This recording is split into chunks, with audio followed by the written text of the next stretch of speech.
भगवत गीता में अर्जुन भगवान से कहते हैं नष्टप मोह स्मृतिर लब्धा।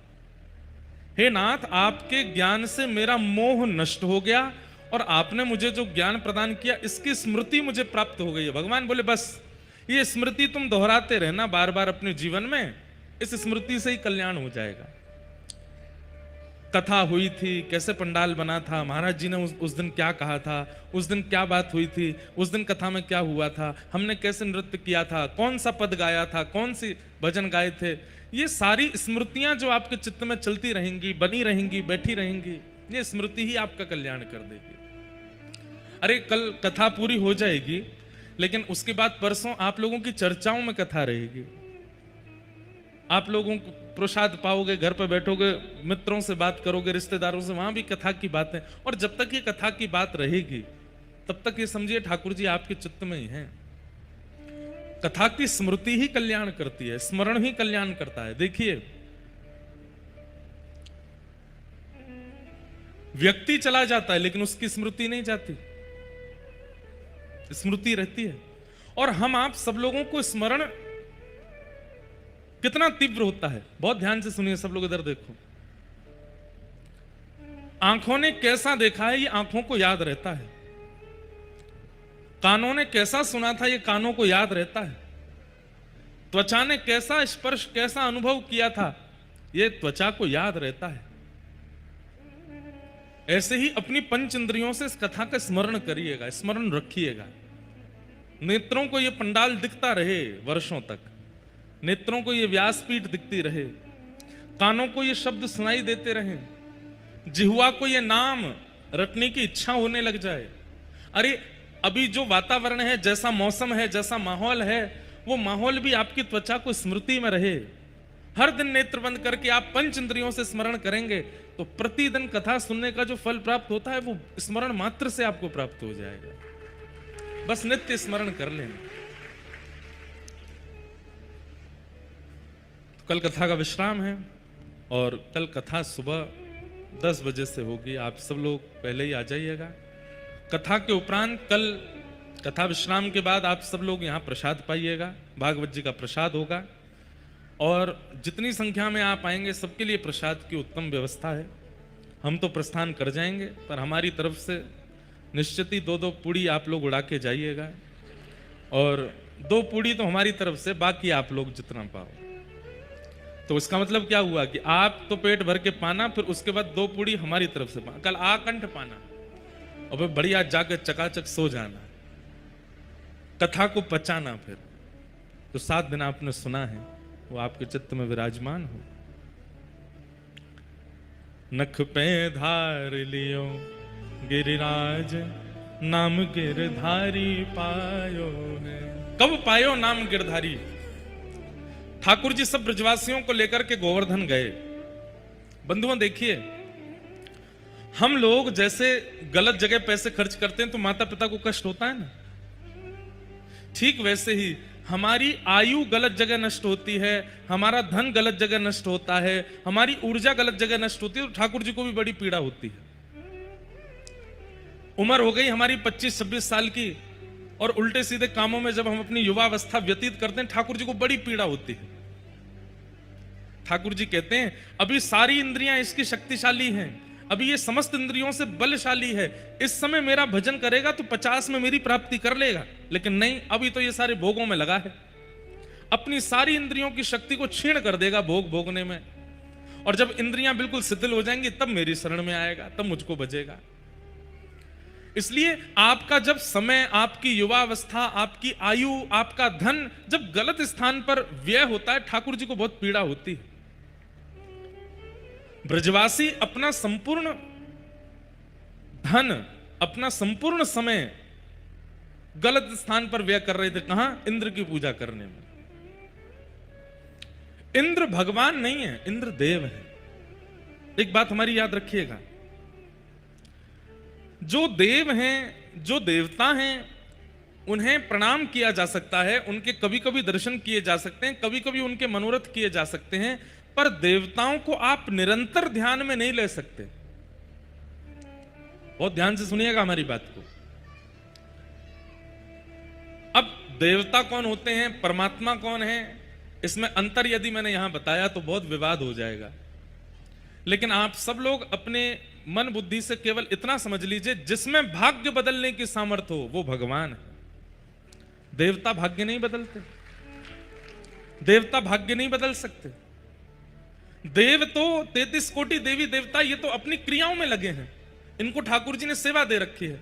किसी से कह रखा है कि तुम ऐसा करो, किसी से कह रखा है तुम ये करो, किसी से कह रखा है तुम वर्षा के देवता हो, किसी से कह रखा है तुम भूमि के देवता हो, तुम जल के अधिष्ठाता हो, तुम सूर्य हो, तुम चंद्र हो, आदि आदि ये सब है। इनको आप प्रणाम कर सकते हो, इनको आप वंदन कर सकते हो, पर निरंतर चिंतन देवताओं का नहीं होता। अब आप जपने लग जाओ इंद्रदेव इंद्रदेव इंद्रदेव इंद्रदेव इंद्रदेव इंद्रदेव, कोई फल नहीं मिलेगा आपको। ऐसे ही आप जपने चंद्रदेव चंद्रदेव, सूर्यदेव सूर्यदेव, हाँ सूर्य को नित्य प्रणाम करना चाहिए, चंद्र को नित्य प्रणाम करना चाहिए, पर ध्यान और निरंतर जाप और स्मरण वो भगवान का होता है, वो देवों का नहीं होता।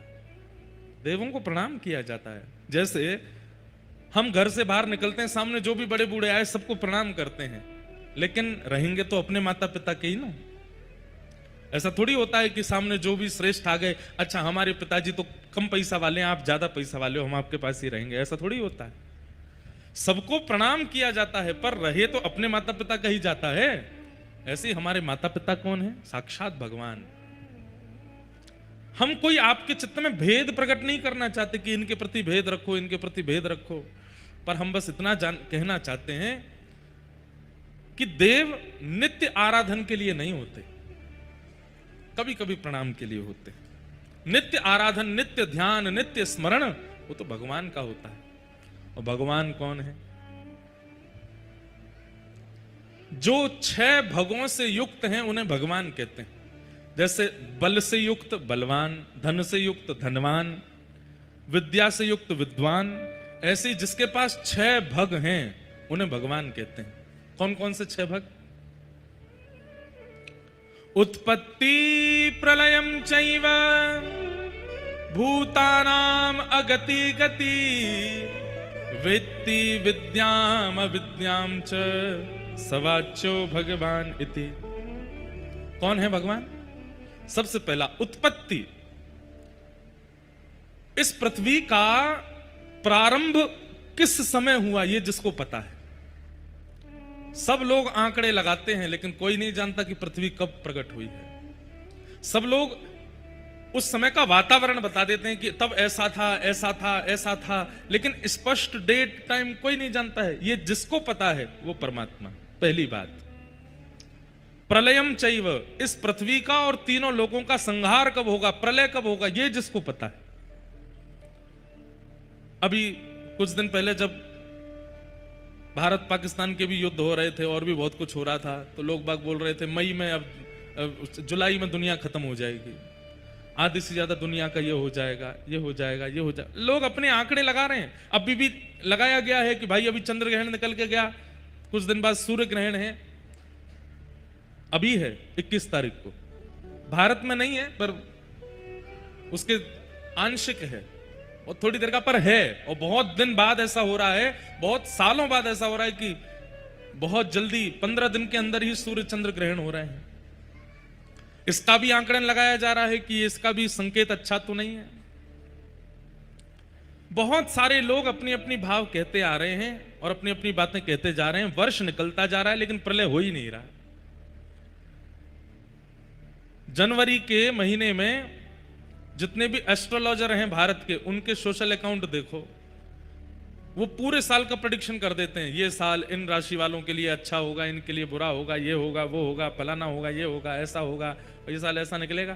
पूरा साल निकल जाता, कुछ नहीं होता। विशेष रूप से बेचारी जिसकी राशि बहुत अच्छी बताई गई उसी के जीवन में ही कुछ हो गया होता है। तो इसलिए प्रेडिक्शन सब कर सकते हैं, अनुमान सब लगा सकते हैं, लेकिन कब क्या होगा ये केवल उन्हीं को पता है, वो है परमात्मा। उत्पत्ति प्रलयम चैव, जो उत्पत्ति की तिथि जानते हैं और प्रलय की तिथि जानते हैं, कब होगा प्रलय। अच्छा एक और बात, मानो किसी ने बिल्कुल 100% प्रेडिक्शन कर दिया कि इस साल के इस महीने के इतने बजे प्रलय हो जाएगा, मानो ठाकुर जी ने भी सोच रखा हो कि इसी साल के इतने बज के इतने मिनट पे मुझे प्रलय करना हो, किसी ने कह भी दिया कि ठाकुर जी इसी दिन करेंगे, ठाकुर जी के मूड के ऊपर कह देंगे नहीं अब नहीं करना, 4 दिन बाद करूंगा अब तो। क्यों? उनके लिए परिभाषा लिखी जाती। भगवान कौन है?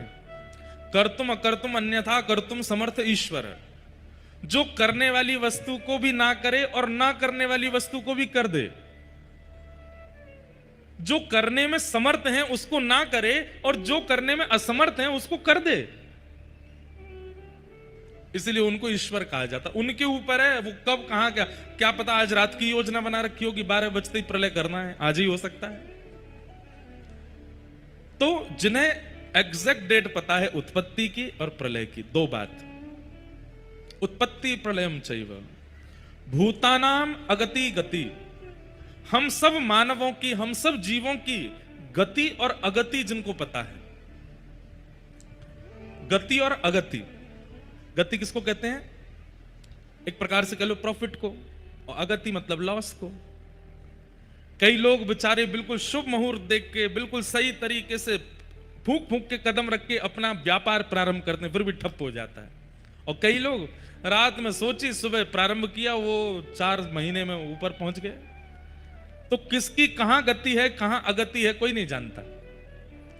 जिस कन्या को 6 महीना पहले पसंद किया था, 6 महीना में ऐसी लगने लगी कि महाराज इससे बढ़िया तो दुनिया में कोई है ही नहीं, और ब्याह के 4 महीना बाद पता चला कि हो गया कल्याण। केवल कन्या नहीं, पुरुष भी ब्याह से पहले तो ऐसे लग रहे थे कि महाराज ये तो नहाते हैं धोते हैं बढ़िया, इनमें से सुगंधी आती है। ब्याह के बाद पता चला 3 महीना हो गए नहाया ही नहीं है, केवल तौलिया से पहुंच के आ जाता है बाहर। तो कौन कैसा है, किसकी क्या गति है अगति है, किसके मन में क्या चल रहा है, ये जिसको परिपूर्ण रूप से पता है वो भगवान। कान पकड़ के क्षमा प्रार्थी होते हुए हम एक बात कहते हैं, दुनिया में कितनी भी बड़ी ताकत आ जाए लेकिन किसके मन में क्या चल रहा है ये कोई नहीं बता सकता। आप उसमें भी केवल अनुमान ही लगा सकते हो। पत्नी पूरा जीवन पति के साथ व्यतीत कर लेती है कितने रहस्यों को छुपा करके। पति पूरा जीवन 50वीं एनिवर्सरी बना रहे हैं दोनों, 50वीं एनिवर्सरी पर, अब की बार किसी की 50वीं एनिवर्सरी हो तो मेरी कही एक काम करना, तो जो बच्चे हों घर के वो कहना चलो दादी दादा ही बनेंगे 50वीं एनिवर्सरी पे। तो बोले अब हम आपको एक टास्क दे रहे हैं, क्या? दादाजी ऐसी कोई बात दादी को बताओ जो आपने पूरे जीवन नहीं बताई, और फिर दादी भी बताओ।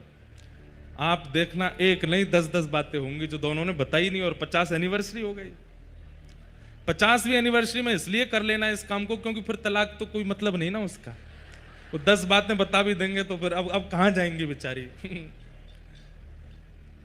तो 10-10 बातें दोनों, 10-10 भी कम बता रहे हैं, 100 बातें भी निकल सकती हैं जो बताई ही नहीं है आज तक। इतने रहस्यमय हैं हम लोग, हमसे ज्यादा रहस्यमय दुनिया में कोई नहीं है। हमसे बड़ा रहस्य, हमसे बड़ा वंडर इस दुनिया में कोई नहीं है। इस दुनिया के वो क्या बोलते हैं 8 अजूबे हैं, 9वें अजूबे हम हैं। हम सबके पास ऐसे ऐसे रहस्य हैं कि जिस कोई नहीं जानता उसको, लेकिन ठाकुर जी सब जानते हैं, सब पता उनको A to Z एवरीथिंग। तो भूतानाम अगति गति और वेत्ति विद्याम अविद्याम च, जो विद्या और अविद्या दोनों के जानकार हैं। कौन कैसा है, कौन कितना है, कौन कहां है, कौन कहां नहीं है, क्या श्रेष्ठ है, क्या अश्रेष्ठ है, क्या उचित है, क्या अनुचित है, ये जो जानते। अब महाभारत युद्ध में कहते हैं अश्वत्थामा हता, बोल दो बोल दो बोल दो, जोर से बोलो, अश्वत्थामा मारा गया। अब लोगों को यह लग रहा है कि भगवान झूठ बुलवा रहे हैं, युधिष्ठिर से कह रहे हैं कि अश्वत्थामा हता बोल दो, अश्वत्थामा मारा गया।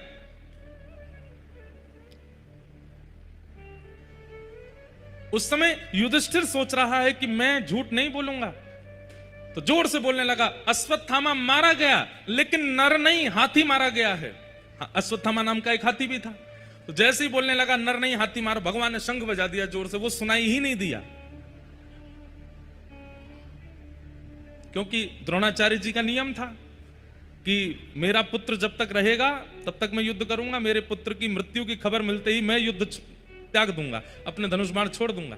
भगवान चाहते थे कि ये धनुष बाण छोड़े, तो युधिष्ठिर से बुलवाया कि बोल दो अश्वत्थामा मारा गया। अश्वत्थामा मारा गया बोलते ही वो स्पष्टीकरण भी कर रहा था, नर नहीं मरा है, हाथी मरा है। भगवान ने शंख बजा दिया, द्रोणाचार्य जी को सुनाई नहीं दिया कि हाथी मरा है। अब यहां पर हम लोगों को यह लगेगा कि भगवान ने यहां तो गलत किया, एक प्रकार का यह झूठ है, क्यों बुलवा रहे हैं युधिष्ठिर से। लेकिन नहीं, यहां ठाकुर जी पूर्ण धर्म का पालन कर रहे हैं। युधिष्ठिर अपनी तरफ से कह रहा है कि हाथी मारा गया, नर नहीं मारा गया। भगवान इसका स्पष्टीकरण कर देते हैं, बोले जो अश्वत्थामा कुनीति करता है, बालकों की हत्या करता है, दुर्विचार दुर्व्यवहार करता है, वो जीवित कैसे हो सकता है? उसका अंदर का इंसानत्व जो है, उसके अंदर का जो मानवता है वो तो मर चुकी है ना। तो तुमको बोलने में क्या लज्जा आ रही है कि अश्वत्थामा मारा गया? भाई मैं जीवित हूं, लेकिन मेरे अंदर मानवता बिल्कुल जीवित नहीं है। मैं दया करता नहीं, किसी पर भी क्रोध करता हूं, किसी के साथ भी गलत व्यवहार कर लेता हूं, किसी के भी धन को हड़प लेता हूं, किसी के साथ भी कुछ भी व्यवहार कर लेता हूं। तो मैं नाम का मानव हूं, पर मेरे अंदर जो मानवता है वो तो मारी जा चुकी है ना। ठाकुर जी युधिष्ठिर से कह रहे हैं, बोले क्यों बोलने की जरूरत है कि हाथी मारा, मानव नहीं? बोले मैं झूठ नहीं बोलूंगा। अब अच्छा, अश्वत्थामा मानव भी मारा जा चुका है, क्योंकि उसके अंदर मानवता बची नहीं है। अब वित्ति विद्याम अविद्याम च, कब कहां क्या कैसे करना है ये सब जानते। सवाच्यो भगवान इति, वो भगवान है। और ये 6 के 6 लक्षण आपको किसमें दिखेंगे? श्री कृष्ण में दिखेंगे।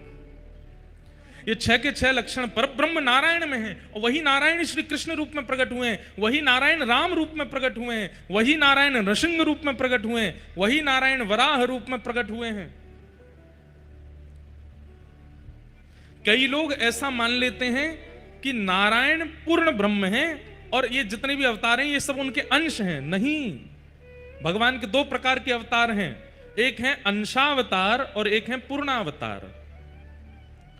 अंशावतार उनको कहा जाएगा जो पृथ्वी पर थोड़ी देर के लिए आए, लेकिन जिन्होंने पूरी लीला की है वो पूर्णावतार है। जैसे राम कृष्ण, ये भगवान के अंश नहीं है, भगवान ही पधारे हैं। लेकिन जैसे कूर्मावतार, मत्स्य अवतार, कच्छप अवतार, ये भगवान के अंशावतार। इसलिए भगवान कौन है? जो ये 6 भगवों से युक्त हैं वो भगवान है। और वही नारायण हैं तो कृष्ण वृंदावन में। लेकिन ठाकुर जी मन में ये सोच रहे हैं कि ये ब्रजवासी मोह प्रणाम ना करेंगे। मैं चाहे इनते कितनों कह लूं मैं जय जय हूं, मैं भगवान हूं, मोह प्रणाम कर लो, मोह वंदन कर लो, जो मोह प्रणाम ना करेंगे। एक बार ठाकुर जी ने किया भी, एक बार नहीं अनेक बार किया ऐसा। ठाकुर जी ने सब सखानते कही, बोले भैया तुम सबन ने एक सांची बात कहूं? बोले कहा, मैं भगवान हूं, मैं परमात्मा हूं। एक दिन ठाकुर जी ने प्रयास किया कि मैं सब ग्वाल वालों को चतुर्भुज रूप का दर्शन करा देता हूं।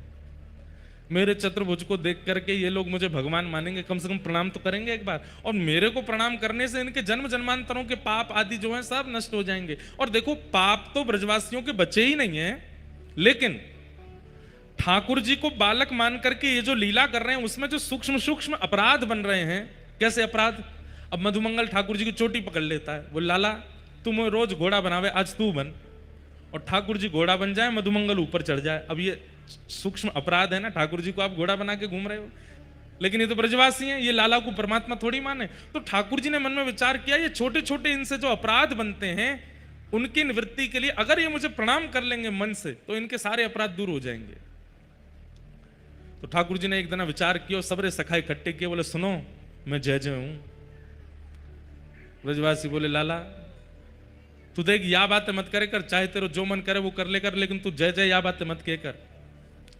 ठाकुर जी बोले एक रूप दिखाऊं अपना? बोले दिखाओ। इतने में ठाकुर जी ने 2 भुजा और प्रकट कर ली, शंख चक्र गदा पद्म धारण कर ली और धारण करके दर्शन कराए। जैसे इस चतुर्भुज रूप में दर्शन कराए, पहले तो ब्रजवासी आंख खोल करके देखने लगे, मुंह खुले रह गए, आंख खुली रह गई। ठाकुर जी को लगी अब ये मुंह को प्रणाम करेंगे। इतने में ही सब ग्वाल बाल थोड़ी देर बाद बोले लाला ये 2 भुजा कहां से लेके आयो तू, हमू बता दे दुकान को नाम। ठाकुर जी बोले ले दुकान को नाम पूछ रहे हैं। लाला ये सुदर्शन चक्र बहुत जोर को लेंगे मुंह में दे दे मैं घुमाऊंगा या आपको